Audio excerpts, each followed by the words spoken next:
नमस्कार दोस्तों, आपका स्वागत है हमारे चैनल पर। आज हम एनसीईआरटी क्लास 6 साइंस का चैप्टर 4 क्लियर करेंगे, जिसमें हमने चैप्टर 1, 2 और 3 हम कंप्लीट कर चुके हैं। आज हम इसका चैप्टर 4 कंप्लीट करेंगे, जिसका नाम है वस्तुओं का समूह बनाना।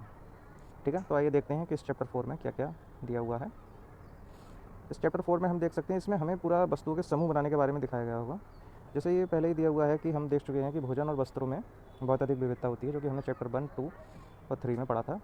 अब यहाँ पर दिया हुआ है, हर स्थान पर इसी प्रकार की विविधता वाली अनेक वस्तुएं होती हैं। जैसे हम अपने चारों ओर अगर ध्यान दें तो कुर्सियाँ, बैलगाड़ियाँ, साइकिलें, खाना पकाने के वस्त्र, पुस्तकें, बर्तन, खिलौने, जल, पत्थर तथा अन्य वस्तुएं होती हैं, जिनमें आकृति, रंग और गुण के हिसाब से कई तरह की भिन्नताएँ होती हैं। ठीक है, इसके अलावा हम समूह बनाने की कोशिश करें तो यदि हम अपने चारों ओर की ऐसी चीज़ें ढूंढें जो कि आकृति में गोल हैं, तो इसकी सूची में हमें क्या क्या मिल जाएगा, तो हम देख सकते हैं। जैसे हमें गेंद मिल जाएगी और रबड़ की गेंद मिल जाएगी, फुटबॉल मिल जाएगी, कंचे मिल जाएंगे। ये सब हमारे गोल हैं। सूची में हम इन वस्तुओं को शामिल कर सकते हैं। इसके अलावा हम देखें, यदि हम इसमें उन वस्तुओं को भी शामिल कर लें जो लगभग गोल हैं, तो इसमें हम सेब, संतरा और घड़े जैसी वस्तुओं को भी शामिल कर सकते हैं। ठीक है,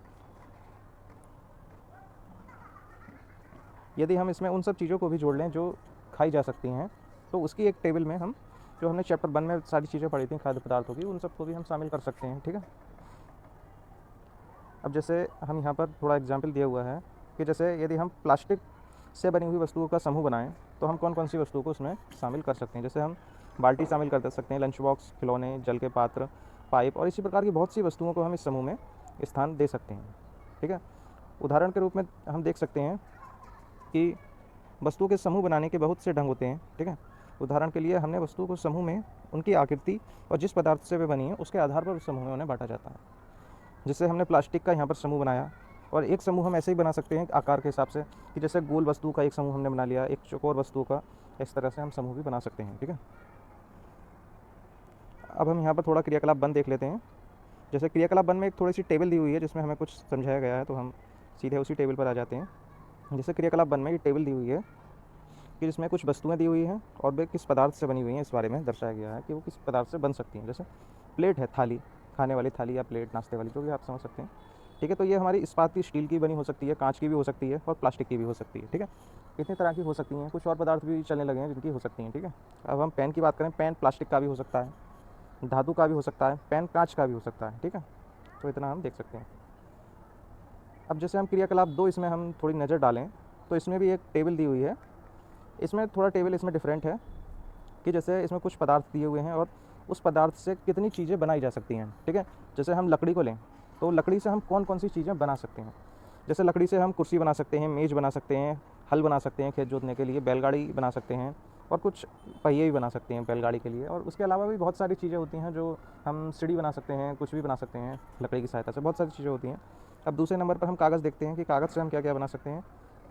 तो कागज़ से हम पुस्तकें बना सकते हैं, नोटबुक, समाचार पत्र, खिलौने और कैलेंडर बना सकते हैं, और बहुत सी चीज़ें हम उससे बना सकते हैं कागज़ से। ठीक है, अब यहाँ पर ये कुछ और हैं, थोड़ा सा हम देख लेते हैं इस टेबल में। जैसे चमड़े से हम कौन कौन सी चीज़ें बना सकते हैं। चमड़े का इस्तेमाल करके हम चप्पल, जूते, ये सब बना सकते हैं। वैसे बहुत सारी चीज़ें होती हैं जो हम बना सकते हैं चमड़े से। प्लास्टिक से हम पीछे देख चुके हैं कि कौन कौन सी चीज़ें बना सकते हैं। ठीक है, और रुई से हम थोड़ा देख लेते हैं। रुई से हम तकिया, गद्दे, लिहाफ, ये सब बना सकते हैं। ठीक है, अब हम यहाँ पर थोड़ा सा देख लेते हैं कि पदार्थों के गुण। जैसे हम इसमें एक एग्जाम्पल दिया हुआ है, हम देख सकते हैं इसमें कि जैसे हम गिलास के बारे में अगर हम सोचें कि ये गिलास कपड़े का क्यों नहीं बना होता। ठीक है, अब अगर हम इस बात पर थोड़ा नज़र डालें कि यदि हमने चैप्टर 3 में हमने कपड़े के बारे में ही पढ़ा था, पिछले चैप्टर में, कि कपड़ा एक सतत रूप में ज़रूर होता है, पर यदि हम उसमें द्रव पदार्थ को डालें या रोकने की कोशिश करें तो वह उसमें नहीं रुक पाएगा। ठीक है, तो गिलास का इस्तेमाल हम द्रवित पदार्थ को रोकने के लिए करते हैं, द्रवित पदार्थ को उसमें भर देने के लिए करते हैं मुख्य रूप से। तो द्रवित पदार्थ को भरने के लिए इसका इस्तेमाल किया जाता है, तो हम गिलास में उस पदार्थ का इस्तेमाल करेंगे जो कि द्रव को रोक सके। जैसे कि हम इसमें कांच का इस्तेमाल कर सकते हैं, प्लास्टिक, धातु या कोई चीनी मिट्टी, इस तरह के हम इस्तेमाल कर सकते हैं जो कि जल को रोक सके। यदि हम कपड़े का ही गिलास बना लें तो वो एक पागलपंती होगी, जो कि गलत है, और उसमें द्रव नहीं रुक पाएगा। ठीक है, उसी तरह हम यदि देख, अब बात आती है कि जैसे हमें कोई पदार्थ से वस्तु बनानी है। जैसे हमें गिलास ही बनाना, गिलास का ये हम एग्जांपल यहाँ पर ले लेते हैं। जैसे हमें गिलास बनाना है, तो हमें ये पता कैसे चलेगा कि हम गिलास किस चीज़ का बनाएं। जैसे हम गिलास प्लास्टिक का बनाएं, कागज़ का बनाएं, कपड़े का बनाएं या किसी अन्य पदार्थ का बनाएं, ये हमें पता कैसे चलेगा? तो ये बात कि वस्तु किस पदार्थ के इस्तेमाल करके बनाई जानी है, इस बात पर निर्भर करती है कि उस वस्तु का हम इस्तेमाल किस काम के लिए कर रहे हैं। ठीक है, जिस काम के लिए हम उस वस्तु का इस्तेमाल कर रहे हैं, तो उस वस्तु के भी हमें गुण देखने होंगे, उसका उपयोग देखना होगा कि उसमें किस लिए वो इस्तेमाल करी जाएगी। जैसे गिलास लें हम, तो गिलास में पानी भरने के लिए इस्तेमाल करा जाएगा, दूध भरने के लिए, द्रवित पदार्थ भरने के लिए इस्तेमाल किया जाएगा। तो हम उस आधार पर ही पदार्थ का चयन करते हैं। ठीक है, अब यहाँ पर हम थोड़ा दिखावट के बारे में देख लेते हैं कि जैसे पदार्थ जो है एक दूसरे से बिल्कुल अलग दिखाई देते हैं। जैसे हम लकड़ी लें, लकड़ी लोहे से बिल्कुल अलग होती है। ठीक है, लोहा जो है तांबे और एल्युमिनियम से भी बिल्कुल अलग होता है। पर एक स्थिति ऐसी होती है कि तांबा, एल्युमिनियम और लोहा, इनमें कुछ हद तक समानताएं पाई जाती हैं, पर ये सारी समानताएं ये लकड़ी से पूरी तरह भिन्न होती हैं। तो इस तरह हम देख सकते हैं कि उनमें दिखावट और उनके गुण के आधार पर भी कुछ भिन्नताएं होती हैं पदार्थों में अलग अलग। ठीक है, जिस वजह से हम किसी भी वस्तु को बनाने में ऐसे ही किसी भी पदार्थ का इस्तेमाल नहीं कर सकते। अब हम क्रियाकलाप 3 को देख लेते हैं। जैसे क्रियाकलाप 3 में दिया हुआ है कि यदि हम कुछ पदार्थों को इकट्ठा करें, जैसे गत्ता, लकड़ी का टुकड़ा, तांबे का तार और एल्युमिनियम की शीट को, तथा कुछ चौक के छोटे छोटे टुकड़ों को अगर हम इकट्ठा करें, और इनमें से हमें पता करना है कि इनमें से कौन सी चीज़ें ऐसी हैं जो कि चमकीली हैं, उनमें चमक है। तो इसके लिए हम कैसे करेंगे? तो इस एल्युमिनियम की शीट को या तांबे के तार को या लकड़ी के गट्टे को बीच में से काटना है हमें। ठीक है, या तो हम काट लें या फिर हम रेगमाल की सहायता से उसकी सतह को थोड़ा रगड़ लें, जिससे हमें ये पता चल जाएगा कि उसके अंदर चमक है या नहीं। ठीक है, तो जो पदार्थ जिनके अंदर चमक होती है उन्हें हम धातु कहते हैं। ठीक है, धातु में हम किन किन वस्तुओं को शामिल कर सकते हैं? जैसे लोहा, तांबा, एल्युमिनियम, सोना, ये धातुओं के कुछ प्रमुख उदाहरण हैं। इनमें चमक होती है। कभी कभी क्या होता है कि इन धातुओं के ऊपर की जो चमक होती है वो खो जाती है। ये चमक इसलिए खो जाती है क्योंकि वायु और नमी आपस में अभिक्रिया करके इस पर एक परत जमा लेती हैं। जैसे लोहे पर जंग लग जाती है, चांदी काली पड़ जाती है, तो इस तरह से इनकी चमक खो जाती है। इसलिए इन्हें हमें काट कर या रेगमाल से रगड़ कर देखना होता है, तो हमें पता चलता है कि इन पर चमक वास्तविक रूप में है या नहीं। ठीक है, तो ये धातु होते हैं। ठीक है, अब हम कठोरता के ऊपर थोड़ा सा देख लेते हैं। जैसे हम कुछ पदार्थों को हाथों से दबाने की कोशिश करें, तो उनमें से कुछ पदार्थ तो आपस में दब जाएंगे और कुछ पदार्थ ऐसे होंगे जो बिल्कुल भी नहीं दबेंगे। ठीक है, तो इस तरह हम देख सकते हैं। जैसे धातु की एक चाबी लीजिए और उसमें एक लकड़ी, एल्युमिनियम, पत्थर का टुकड़ा, कील, मोमबत्ती, चौक और अन्य कई एक चीज़ें लीजिए। इन पर जो है इन्हें खरोचने का प्रयास कीजिए। ठीक है, और कुछ पदार्थ ऐसे होंगे इनमें से जो कि आसानी से खरोच जाएंगे, उन्हें हम कोमल पदार्थ कहते हैं। ठीक है, और कुछ ऐसे होंगे जो बिल्कुल भी खरोच नहीं पाएंगे, उन्हें हम कठोर पदार्थ कहते हैं। ठीक है, अब दिखावट के आधार पर हम देख लेते हैं पदार्थों के गुण कौन कौन से हो सकते हैं। जैसे पदार्थ चमकीले हो सकते हैं, कठोर हो सकते हैं और खुरदरे हो सकते हैं। ठीक है, अब हम थोड़ा सा क्रियाकलाप 4 में देख लेते हैं। क्रियाकलाप 4 में दिखाया गया है विलय और अविलय चीज़ों के बारे में। ठीक है, जैसे हम कुछ ठोस पदार्थ लें, जैसे चीनी लें, नमक लें, चौक का पाउडर, रेत और लकड़ी के बुरादे को हम नमूने के तौर पर लें, और कांच के गिलासों में हम पानी लें। ठीक है, और प्रत्येक गिलास में हम एक एक चीज़ को डाल दें और चम्मच की सहायता से, और इनमें पानी भी हमें लेना है, इतना इतना पानी भर लें और चम्मच की सहायता से इन्हें हम घोलें। उसके बाद थोड़ी देर के लिए इन्हें छोड़ दें।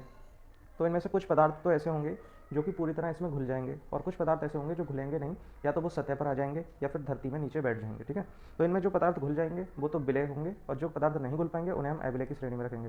ठीक है, तो इसमें आगे टेबल दी हुई है, हम देख लेते हैं। ठीक है, जैसे ये पदार्थ और जल में लुप्त या होने वाले या नहीं होने वाले गुण। ठीक है, जैसे नमक जल में पूरी तरह लुप्त हो जाएगा, चीनी भी घुल जाएगी, बालू उसमें नहीं घुलेगी। ठीक है, चौक का पाउडर भी घुल जाएगा और लकड़ी का बुरादा नहीं घुलेगा। ठीक है, तो इस आधार पर हम देखते हैं जो घुल जाते हैं उन्हें हम विलय की श्रेणी में रखते हैं, जो नहीं घुलते हैं उन्हें हम अविलय की श्रेणी में रखते हैं। ठीक है, अब हम कुछ और देख लेते हैं क्रियाकलाप 5 में। जैसे हम कुछ द्रव पदार्थों को ही देख लेते हैं कि वो विलय होते हैं या अविलय होते हैं। जैसे सिरका का लें हम, नींबू लें, नींबू का रस, सरसों का तेल और मिट्टी का तेल। ठीक है, इन सबको लें और कांच के गिलास लें, उनमें थोड़ा थोड़ा पानी भर लें और उनमें एक एक नमूने को डालें। एक में हमने सरसों का तेल डाला, एक में हमने मिट्टी का तेल, एक में नींबू का रस, और एक हमने लिया उसमें हमने सिरका डाला। और उसे चम्मच से घुलने के बाद हम देखें कि कौन सा पदार्थ उसमें घुलता है और कौन सा नहीं। तो यहाँ पर टेबल दी हुई है, हम इस टेबल में देख लेते हैं। जैसे यहाँ पर दिया हुआ है द्रव और उसमें घुलने वाले चीज़ें। ठीक है, जैसे सिरका पानी में पूरी तरह घुल जाएगा। ठीक है, नींबू का रस भी पानी में पूरी तरह घुल जाएगा, सरसों का तेल पानी में नहीं घुलेगा, वो ऊपर तैरने लगेगा, नारियल का तेल भी नहीं घुलेगा और कैरोसिन भी नहीं घुलेगा। कोई भी तेल हो पानी में नहीं घुलता। ठीक है, तो ये अविलय हुए। ठीक है, अब हम देखते हैं कुछ ऐसी वस्तुएं जो कि जल में तैर सकती हैं और कुछ ऐसी वस्तुएं जो कि जल में डूब जाती हैं। ठीक है, जैसे हमने क्रियाकलाप 4 में और 5 में देखा था, उनमें से कुछ वस्तुएं ऐसी थी जो जल में पूरी तरह घुल गई थी, कुछ वस्तुएं जल में नहीं घुल पाई थी। ठीक है, तो हम इसमें देख लेते हैं। जैसे यहाँ पर दिया हुआ है कि ये जल का पात्र है, इसमें कुछ चीज़ें पड़ी हुई हैं जो कि तैर रही हैं और कुछ धरती में नीचे बैठ रही हैं। ठीक है, तो हम यहाँ से देख सकते हैं कि जैसे हम तालाब में कोई कंकड़ फेंक देते हैं, वो डूब जाता है, और जब तालाब के ऊपर कोई पत्तियाँ सूखी गिरती हैं तो वो तैरने लगती हैं उसके ऊपर। ठीक है, तो ये सब जो है उस पदार्थ के गुण पर निर्भर करता है कि उस पदार्थ का कितना घनत्व है। जल से घनत्व यदि कम होगा तो वह डूब जाएगी, और जल से घनत्व यदि ज़्यादा होगा तो वह तैरने लगेगी। ठीक है, अब हम पारदर्शिता को देख लेते हैं। थोड़ा सा यहाँ पर दिया हुआ है कि पदार्थ 3 तरह के होते हैं, एक पारदर्शी, एक अपारदर्शी, और एक और तरह के होते हैं जो कि इसमें नीचे दिया हुआ है, हम आगे इसमें पढ़ेंगे। ठीक है, पराभासी। ठीक है, तो हम एक एक करके देख लेते हैं। कुछ ऐसी चीज़ें होती हैं ऐसे कि उनके आर पार हमें दिखाई देता है साफ। जैसे हम शीशा लें, उसके आर पार हमें साफ दिखाई देगा, पिन्नी लें, पॉलीथीन लें, उसके आर पार दिखाई देता है, तो उन्हें हम पारदर्शी की श्रेणी में रखते हैं। ठीक है, जैसे कि एग्जाम्पल के तौर पर देख सकते हैं, ये दुकान में ये प्लास्टिक के डिब्बे हैं, शीशे के डिब्बे हैं, ये पारदर्शी, इनके आर पार की चीज़ें देखी जा सकती हैं। ठीक है, अब हम अपारदर्शी चीज़ों को देखें। देखो, अपारदर्शी वे चीज़ें होती हैं जिनके आर पार हम नहीं देख सकते, जैसे लकड़ी के बॉक्स, गत्ते का डिब्बा और धातु के कोई बर्तन वगैरह, ये सब जो है अपारदर्शी होते हैं, इनके आर पार नहीं देखा जा सकता। ठीक है, इसके अलावा हम एक चीज़ और देख लेते हैं। कुछ चीज़ें ऐसी होती हैं जिन्हें हम पराभासी कहते हैं। उनका गुण ये होता है कि उनके आर पार तो हम स्पष्ट रूप से नहीं देख सकते, पर थोड़ा हमें दिखाई देता है। जैसे हमारे घर में एक बल्ब जल रहा है, ठीक है, और हम एक कागज़ का टुकड़ा लेते हैं और कागज़ के टुकड़े से हम उसे देखने की कोशिश करते हैं, तो थोड़ा सा असर दिखाई देता है। यदि हम कागज़ के टुकड़े पर थोड़ा तेल लगा दें और तेल को थोड़ा फैला दें और फिर देखने की कोशिश करें, तब भी वह दिखाई देगा। ठीक है, तो कुछ ऐसी चीज़ें होती हैं जिनके आर पार का कुछ दिखाई देता है, प्रदीप की वजह से दिखाई देता है, तो उसे हम पराभासी चीज़ें कहते हैं। ठीक है, जैसे हम हथेली का ये एक एग्जाम्पल ले सकते हैं। जैसे टॉर्च हमने जलाई, उसके ऊपर हमने हथेली रख दी, तो हथेली के हम दूसरी साइड से देखें तो यहाँ से कुछ थोड़ा दिखाई देगा हमें, तो इसलिए हम इन चीज़ों को पराभासी चीज़ें कहते हैं। ठीक है, तो बस इसमें इतना ही है। अब यहाँ पर हम कुछ प्रमुख शब्द देख लेते हैं जो कि इस चैप्टर में दिए गए थे। हमने इसमें कठोर चीज़ों को देखा। ठीक है, एबिले हमने पता करा कि कौन सी वस्तुएं एबिले होती हैं और कौन सी विलय होती हैं, और हमने धुतिमान यानी चमकीले चीज़ों को देखा, धातु को देखा। ठीक है, पदार्थ हमने जाना, धातु हमने जाने, और अपारदर्शी चीज़ें हमने जानी, पारदर्शी, अपारदर्शी और पराभासी। ठीक है, और खुरदरी चीज़ों को जाना। ठीक है, विलय और पराभासी, पारदर्शी। ठीक है, अब यहाँ पर हम थोड़ा सा सारांश आप देख सकते हैं, यहाँ पर थोड़ा दिया हुआ है, आप पढ़ सकते हैं इसमें। ठीक है, स्क्रीनशॉट लेकर। धन्यवाद।